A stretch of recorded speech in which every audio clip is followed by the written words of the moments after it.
ये चैलेंज है उस बकचोद बाबा को जो अयोध्या में बैठ के दिन रात एक नया नया नाटक करता रहता है। ये चैलेंज है गाजियाबाद के डासना मंदिर में बैठे हुए उस भोसड़ी वाले यति नरसिंह झंड को, और दिल्ली की खास तौर पर उस मियाँ खलीफा को तो ये मैं विशेष तौर पे देना चाहूँगा कि बिटिया इसको अपने पिछवाड़े डाल के तोड़ के दिखाना। उस दिन मैं समझ जाऊँगा कि तुम सही में देशभक्त और राष्ट्रभक्त हो। अगर तुम नहीं तोड़ पाई तो तुम साली इस देश की गद्दार घोषित कर दिए जाओगे, देशद्रोही घोषित कर दिए जाओगे। अगली वीडियो में मौका है उस बिहार के चड्डी छाप पत्रकार का जो बवासीर ऑफ बिहार है।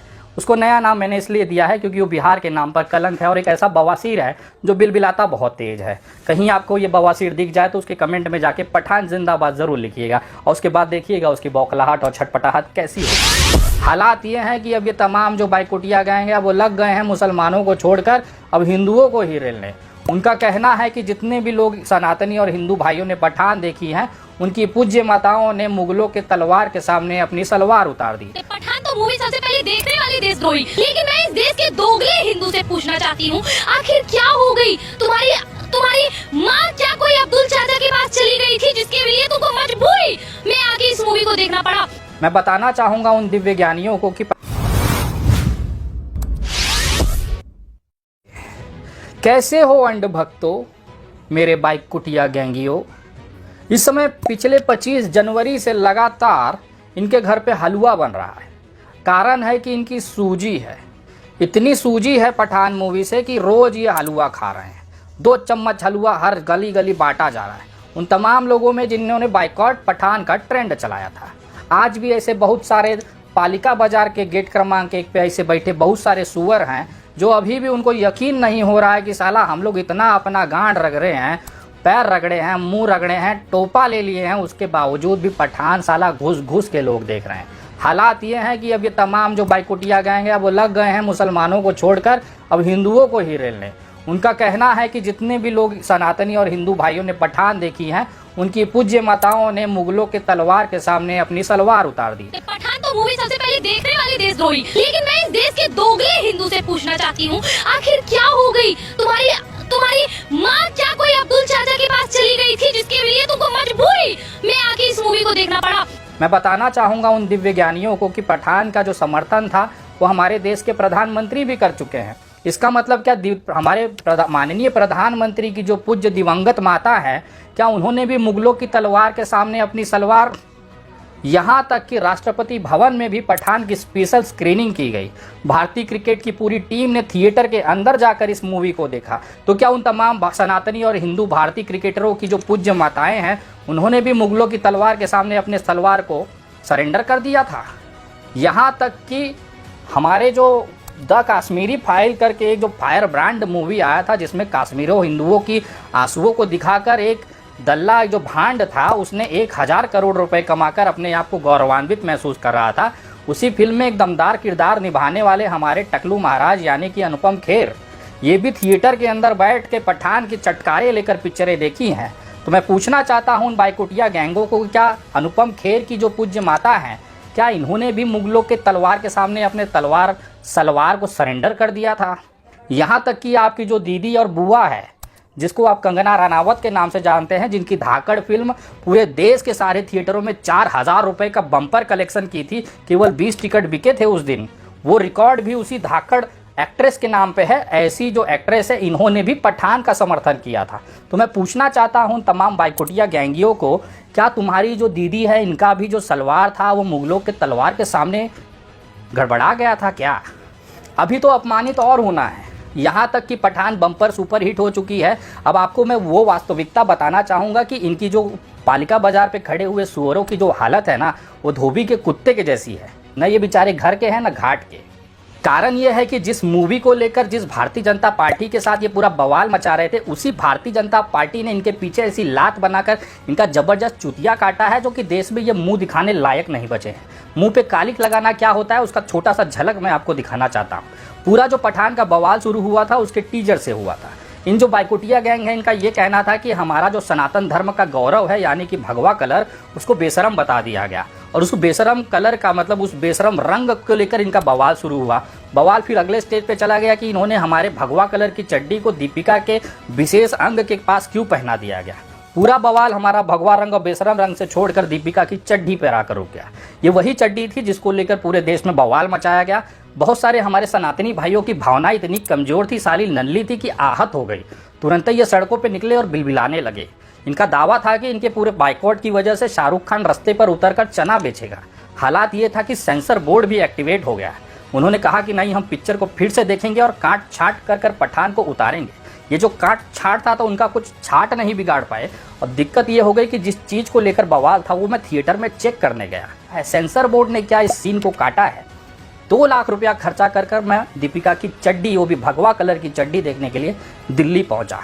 और जब मैं थिएटर में बैठ के वो जब सीन मेरे दृश्यों के सामने, मेरी आंखों के सामने गुजरा है तो हाय दैया, मैं देखा अरे यार, ये तो सेंसर बोर्ड और भारत सरकार ने भी इन बकचोदों का चूतिया काट दिया है। वो भी ऐसा चूतिया जो कहीं मुंह दिखाने लायक नहीं है बेचारे। अभी भी जिन्होंने भी पठान देखी है या सोशल मीडिया पे उसके वीडियो क्लिप्स वायरल हो रहे हैं, उसमें आप देखोगे, आपको दिखाने के लिए थिएटर वाला एक सोशल मीडिया का क्लिप भी मैं आपको दिखाता हूँ, जिसमें बिकनी का कलर अभी भी भगवा है और दीपिका उसको पहनकर झूमे। जो पठान गाने पे जो मटकी है ना भाई साहब, पूरा थिएटर है बवाल हो गया है। न केवल थिएटर, पूरे देश में उस बिकनी का बवाल हो चुका है। और हालात ये हैं कि 600 करोड़ रुपया केवल इस भगवा चड्ढी को देखने के लिए लोगों ने फूंक दिया है। अब बताओ, सेंसर बोर्ड और भारत सरकार जिसके लिए ये लोग रोज तलवे चाटते हैं, अपना पिछवाड़ा रगड़ते हैं, हम जैसे लोगों से अपनी गांड फरवाते हैं, ऐसे लोगों का इनका सरकार ने भी गांड मार लिया। हालात ये था कि जिसको लेकर ये बड़े गौरव कह रहे थे कि हमने पठान का वो सीन कटवा दिया, वो सीन अभी भी पिक्चर के अंदर मौजूद है और दीपिका छम्मा नाच रही है भगवा बिकनी पहनकर। हालात ये है कि अभी बेचारे धोबी के कुत्ते हो गए हैं। ये न घर के रहे न घाट के, न जनता के पास ये जाके खड़े हो पा रहे हैं, न सरकार इनकी सुन रही है। हालात ये है कि अब लगे हैं ये सनातनी भाइयों को ही गरियाने। सरकार के फेंके हुए टुकड़े इन तक पहुंच नहीं पाए। सोचे कि बाइकोटिया गैंग के नाम पर हम थोड़ा सा हो हल्ला मचा लेंगे, थोड़ी सी वीडियो मिलियन चली जाएगी तो हमारे घर का रोटी का जुगाड़ हो जाएगा। लेकिन वीडियो मिलियन चली गई, लेकिन लोगों के गालियों की वजह से चली गई। कमेंटों उठा के पढ़ेंगे तो इसमें टन के हिसाब से टनटनाता हुआ गालियों का बाजार लगा हुआ है। हर तरफ इनकी गांड मराई की रस्म की जा रही है। और हालात ये है कि इनके मुंह से एक तोपा तक नहीं बाहर निकल रहा है। मैं मानता हूं कि शाहरुख खान बहुत पत्थर दिल हो सकता है, तुम लोग की तरफ से नजरें फेर सकता है, लेकिन विनय दुबे का दिल बड़ा है। आज मैं एक तोहफा आप लोगों को देना चाहता हूँ। आप लोग कह रहे हैं कि पठान मूवी हिट नहीं हुई है, फ्लॉप हुई है, कॉर्पोरेट वर्ल्ड ने इसका पैसा लगाया, फलाना बहुत सारे कारण आप देना चाह रहे हैं। इसी को कलयुग में कहा गया है खिसियानी बिल्ली खंबा नोचे। हालात यह है कि आप लोगों से तो कुछ ऊपर नहीं पाया। अब आप आरोप लगा रहे हो कि पिक्चर में जो कलेक्शन आया है ये ब्लैक मनी को डाला गया है। तो भाई साहब, अगर आप हकीकत नहीं मानते हो और आपकी बात के साथ अगर मैं खड़ा भी होता हूँ तो उसे आपको साबित करना पड़ेगा। एक बहुत अच्छा चांस मैं आप तमाम बाइकोटिया गैंग को दे रहा हूँ, खासतौर पर वो यति नरसिंहा झंड, अयोध्या के वो बाबा लंडूर बाबा, उसके साथ में पालिका बाजार पर खड़े होने वाली भारत की जो सबसे 2 कौड़ी की सस्ती मियाँ खलीफा है, उसको ये खुला ऑफर मेरी तरफ से है। मैं आपको एक तोहफा देना चाहता हूँ। ये है वो तोहफा, ये है वो तोहफा जिसे हमारी भाषा में अखरोट कहते हैं। इसको एक काम करिएगा, थोड़ा सा पैरासूट का ऑयल लगाइएगा और अपने गांड के अंदर इसको रख के इसको तोड़ दीजिएगा। अगर ये आपके गांड में रख कर तोड़ दिए तो हम भी मान जाएंगे कि पठान जो है हिट नहीं हुई। और अगर ये साबुत नहीं टूट पाए और बाहर आ गया, ये अखरोट जो है अगर तुम अपने गांड से नहीं तोड़ पाए, तो तुमको ये मानना पड़ेगा कि पठान सुपर हिट हुई है और तुम्हारे बाप दादा भाइयों ने जाकर छुप कर थिएटरों में जाकर ये पिक्चर को सुपर हिट कराया है। और अपना मुंह खोलने से पहले इस अखरोट को याद कर लेना। जिस दिन तुम ये गांड से अखरोट तोड़ लोगे, विनय दुबे मान जाएगा तुम सच्चे देशभक्त और राष्ट्रभक्त हो। अगर तुम ये अखरोट अपने गांड से नहीं तोड़ पाए तो तुम साले दल्ले ही कहलाए जाओगे।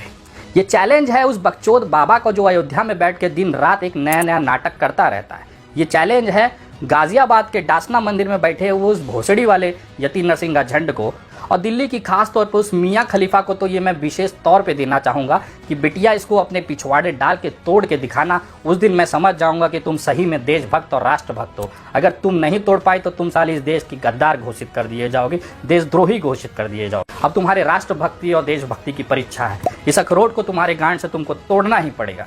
लेकिन अगर ये अखरोट तुम्हारी गांड से नहीं तोड़ पाई तो भोसड़ी वाली कम से कम कहीं चुल्लू भर पानी में ले जाकर डूब मरना, क्योंकि तुम जैसे नालायकों की वजह से ही इस देश का बंटाधार हो रहा है। जब वो पूरे देश में न फैल रही होती। उन पूज्य माताओं पिताओं को भी चादर में चरणों में नमन अर्पित करता हूँ कि कैसी भोसड़ी वाली संतान इन्होंने इस धरती पर हक दिया है।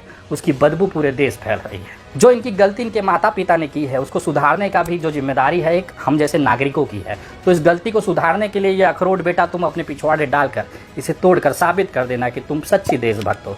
और अगर बेटा तुम ये नहीं तोड़ पाए तो समझ लीजिएगा कि तुम एक सच्ची देशभक्त और राष्ट्रभक्त नहीं हो। जिसको भी देशभक्ति साबित करना है, जिसको भी राष्ट्रभक्ति साबित करना है, तुम्हारे गांड से ये पिछवाड़े में डालकर अखरोट तोड़ना बहुत ज़रूरी होगा। मैं देखना चाहूँगा कि कितने भोसड़ी वाले इस चैलेंज को मंजूर करते हैं। अगली वीडियो बहुत जल्द आएगी और पिलाई जारी रहेगी। अगली वीडियो में मौका है उस बिहार के चड्डी छाप पत्रकार का जो बवासीर ऑफ बिहार है।